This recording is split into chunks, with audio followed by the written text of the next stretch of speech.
यदि आप लॉ पढ़ना चाहते हैं तो कहीं और क्यों जाना। हमारे ऐप को डाउनलोड करें और लॉ पढ़ें। नमस्ते सदावत्सले मातृभूमि में।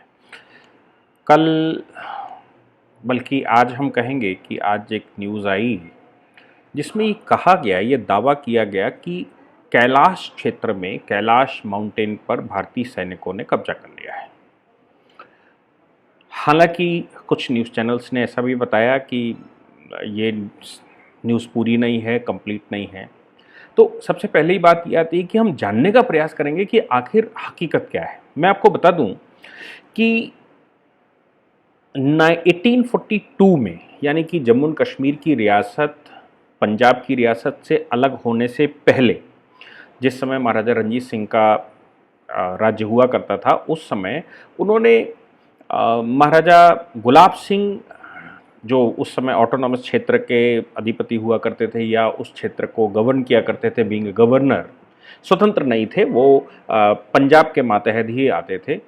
उन्होंने जनरल जोरावर सिंह और बाद में जनरल जवाहर सिंह, जनरल जोरावर सिंह का एक युद्ध हुआ, ये 1842 के लगभग की बात है।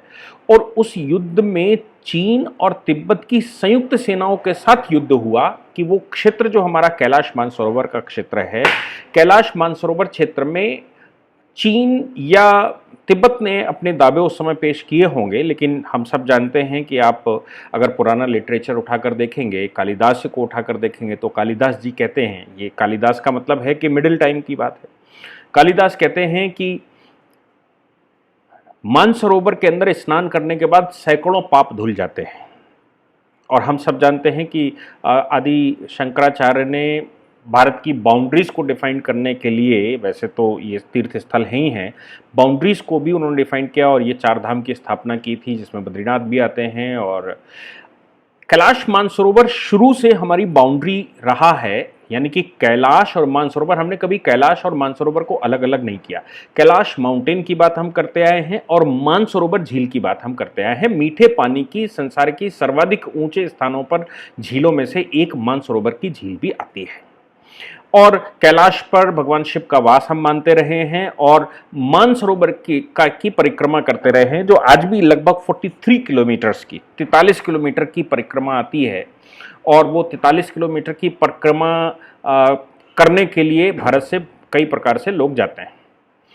अब चूंकि ये तिब्बत का हिस्सा है, इसलिए तिब्बत के हिस्से में ये मतलब तिब्बत के क्षेत्र में पड़ता है, इसलिए समझने की आवश्यकता पड़ती है।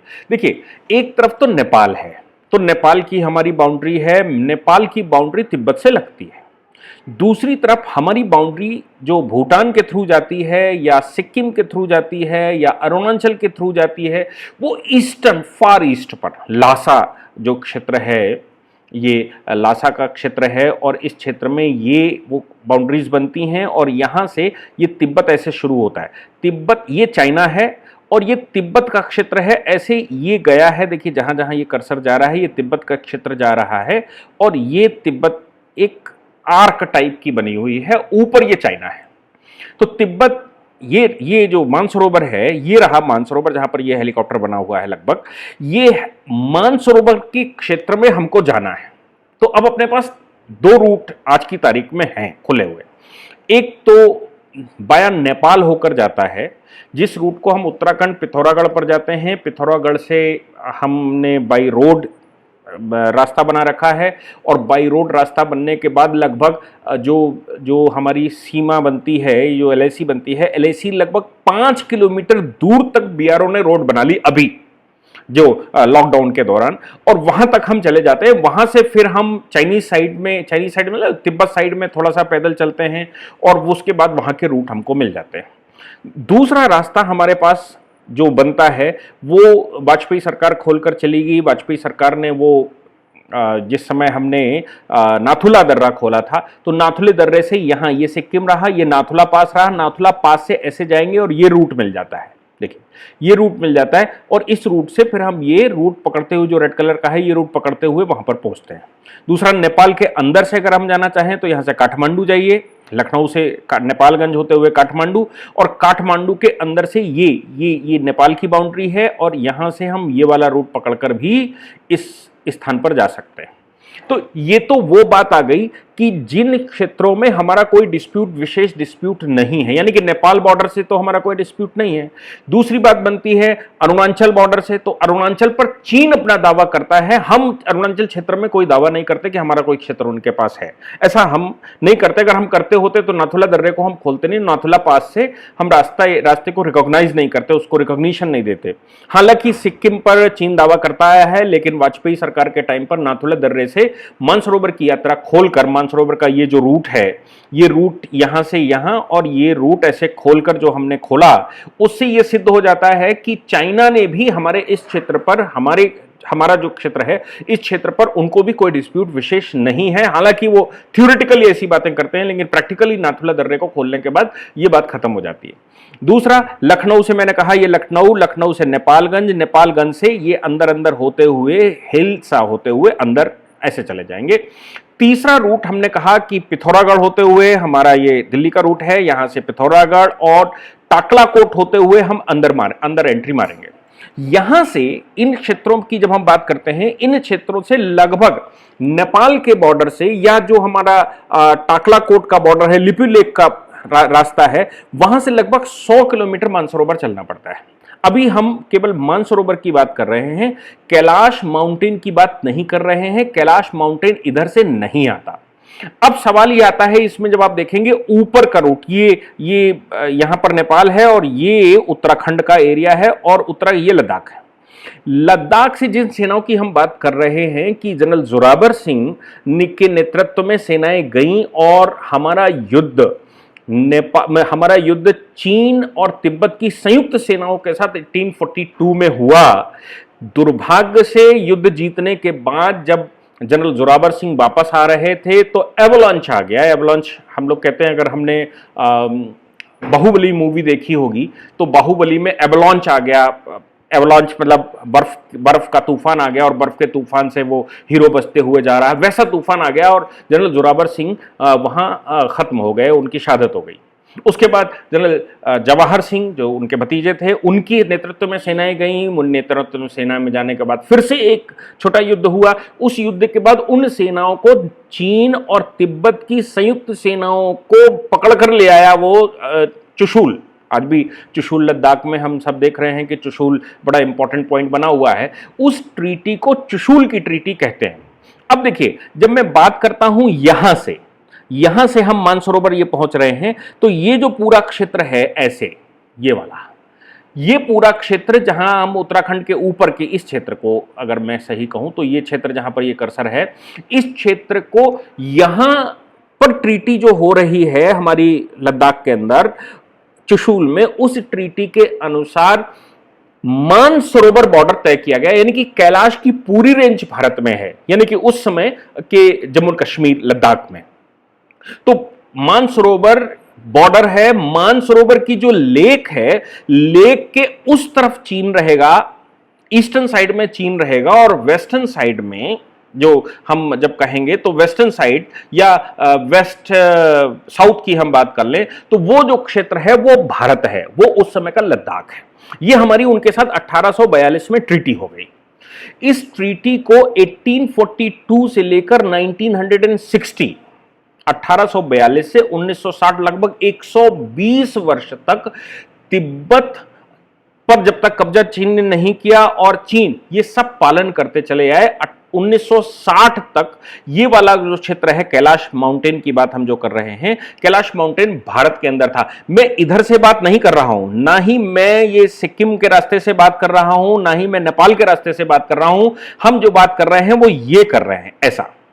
लेकिन वो जो रूट है जिसको चीन सिल्क रूट कहता है, उस रूट से हमारा जब जनरल जोरावर सिंह एवलांच में फंस गए थे, तो हम सोच सकते हैं कि वो रूट हमारा खुला हुआ नहीं रहा होगा। नेपाल के रास्ते से हम कैलाश मानसरोवर जाते रहे होंगे। यानी कि मानसरोवर की जो हम यात्रा करते आए हैं बाया कैलाश, वो कैलाश मानसरोवर हम इसलिए करते आए हैं क्योंकि हम नेपाल के रास्ते से लगभग 100 किलोमीटर चलकर वहां पर गए। मैं आपको ये भी बता दूं कि ये जो तिब्बत और चुशूल की ट्रीटी है, चुशूल की ट्रीटी के अनुसार आज की तारीख में जो हमारी एलएसी है, उस एलएसी जो पेंगोंग झील और उसके आगे की हम बात कर रहे हैं, जो एलएसी है, एलएसी से लगभग 200 किलोमीटर का अंतर पड़ता है। 200 किलोमीटर मानसरोवर है और ये 200 किलोमीटर या कम ज्यादा जो एरिया है, ये कैलाश माउंटेन एरिया है या कैलाश रेंज है। कैलाश रेंज हमारी थी और इसके लिए हमारी चुशूल ट्रीटी के अलावा 1842 की कोई हमारी और ट्रीटी नहीं है। एलएसी का मतलब कुछ और नहीं है, लाइन ऑफ एक्चुअल कंट्रोल, जहां पर जो है वहीं पर खड़ा रहेगा। ये पंडित नेहरू की बेवकूफी की वजह से 1962 में हम वो क्षेत्र उनके हाथ में अक्साई चेन वाला दे बैठे। लेकिन ये जो माउंटेनियस रेंज है, ये इतनी बर्फीली क्षेत्र है और नंदा देवी, हम सब जान रहे होंगे, नंदा देवी के रास्ते से उधर से वो ऐसा क्षेत्र है जहां पर पेट्रोलिंग नहीं की जा सकती, जहां पर घूमा नहीं जा सकता।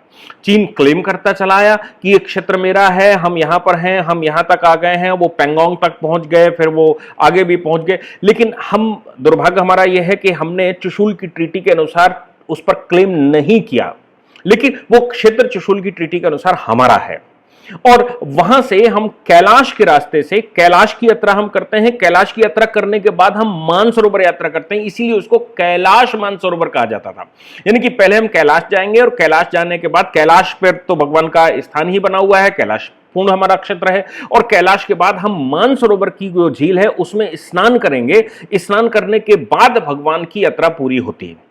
अब ये जो मानसरोवर लेक है या मानसरोवर झील है, मानसरोवर झील की जो परिक्रमा अगर हम करते हैं तो वो 43 किलोमीटर्स की अप्रॉक्स बैठती है, 43 किलोमीटर की परिक्रमा बैठती है। यानी कि हम उसकी सरकमफ्रांस की बात कर रहे हैं, उसकी परिधि की बात कर रहे हैं, वो 43 किलोमीटर बनती है। अब इस 43 किलोमीटर में अगर हम 43 किलोमीटर में अगर हम 17-17 किलोमीटर अलग अलग कर लें तो हम ये कह सकते हैं कि उसके ईस्टर्न साइड में जो लेक है, लेक के ईस्टर्न साइड में तिब्बत का जो क्षेत्र बनता है वहां पर बाउंड्री है, और लेक के जो वेस्टर्न साइड है, उस वेस्टर्न साइड में भारत है।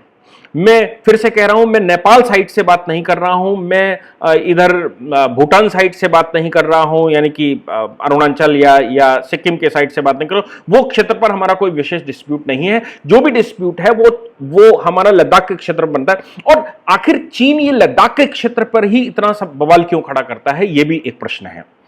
वो उसका कारण है क्योंकि ये जो रूट है ना चीन का, ये रूट एशिया में यूरोप से जोड़ता है, एशिया होते हुए, जिसको वो सिल्क रूट कहा करते थे, वो रूट वहां से जोड़ता है। यानी कि चीन को एक अगर रास्ता चाहिए यूरोप तक जाने के लिए, खाड़ी गल्फ कंट्रीज तक जाने के लिए, तो वो क्षेत्र लद्दाख से होकर गुजरता है। और लद्दाख से घुसने के बाद लद्दाख का जो बाकी क्षेत्र है, जिसको आप गिलगिट और बाल्टिस्तान कहते हैं।